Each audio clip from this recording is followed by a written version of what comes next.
Hi, good afternoon. It's Kim here with straightened hair, in case you hadn't noticed. Did notice that my curls were getting madder and madder every time I came on here, so thought I'd give this a whirl for the first time in about 15 years. So tell me what you think, or not.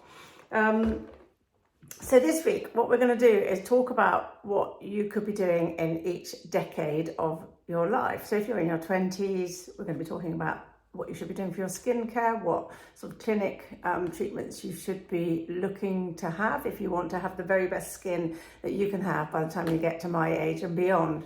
And then we're going to look at 30s, 40s, 50s and so on as we go along the week. So I hope you find that interesting. Give me some feedback, tell me what you think, because I do want to be sort of posting stuff that you find quite interesting. So if you're in your 20s, really skincare and everything you're doing should be about preventing any deterioration and protecting your skin. The most important tip I can give anybody in their 20s is please, whatever you do, wear some sun protection factor. So you should be looking at a minimum of 30 every day, all year round, because there will always be UV rays out there aging you and causing you to break down your collagen, which you want to hang on to for as long as possible. This is a 50. This is the Linton range that is designed for people who are having laser treatment. So it is really good, brilliant for sensitive skins or for skins undergoing treatments. And it's the Boots 5-star rating. Of course, everybody wants that sun-kissed look. It's great to be out in the sun and just look really healthy and tanned. But a tan is actually essentially damage to your skin. So use other ways to retain that. Use a fake tan or a bronzer and achieve it that way. Please don't sit in the sun and bake. If you're going to enjoy the sun, put some SPF on and face away from the sun. Wear a hat. Just do anything to protect yourself. It's the biggest cause of the breakdown of collagen. So your second biggest tip for me, if you're in your 20s, is just create a really great skincare regime for yourself. Do it twice a day and do it without fail if you can. You need to be cleansing. Don't tell me what my goddaughter told me this weekend, that she sometimes is still wearing the same makeup from Friday night on a Monday. So that's not good. Grace, you know who you are. So use a good cleanser. Follow it with a toner if you wish. It's not essential if you want to keep it cheap. So you may well have the leftovers of sort of blemish-prone skin from your teenage years. You may well still be suffering with acne, in which case we've got our great acne range here at the moment. This non-comedogenic cleanser is a great one for people who suffer with blemishes, followed by the salicylic acid toner. This is really lovely. You could use a serum.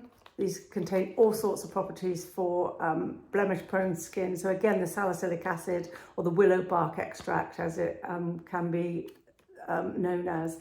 But there's also very good anti-inflammatory properties to these sort of serums. Anything that is for blemish-prone skin will be naturally antibacterial using something like Manuka honey or similar. So a nice serum next to your skin straight after cleansing. And don't be fooled to thinking that your skin is best left without moisturiser, that you should dry it out because you're prone to acne and you've got sort of slightly oily skin. There are moisturisers out there which are exactly for your skin, and you should be using a moisturiser. Otherwise your skin starts producing more oil because it senses that it is dry. If you're not particularly suffering with blemish-prone skin, if you're one of the lucky ones, then set up your regime using your cleanser, without doubt, always a cleanser. You don't have to use a toner, but there are plenty of lovely toners out there. I would be looking at using something moisturising that is also sort of proactively protecting your skin in your 20s. So something containing antioxidants. Antioxidants are usually your vitamins, your vitamin C, your vitamin B, niacinamide, vitamin E, that sort of thing. Got a lovely Vita Radiance moisturiser here, which contains something like 12 vitamins, and it includes astaxanthin, which is a very potent antioxidant. So if you're wanting to go that extra mile and visit a clinic and have any treatments at all, I think in your 20s, what I would be looking at doing is something that just sort of helps boost the hydration of your skin.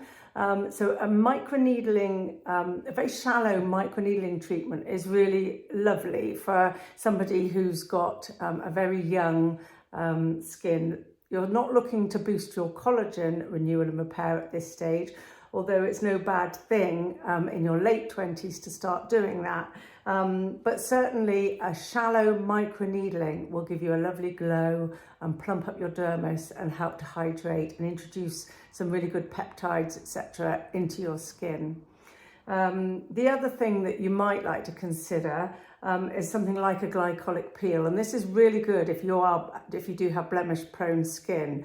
So that's the sort of ultimate in exfoliation. So this is a great home care kit, but if you're really suffering with blemishes, or you've got a special occasion or something coming up, a ball or something that you want to go to, start having a couple of sort of higher percentage glycolic peels because they're really good for your skin for helping boost that sort of skin cell turnover and just having lovely, glowing, healthy looking skin.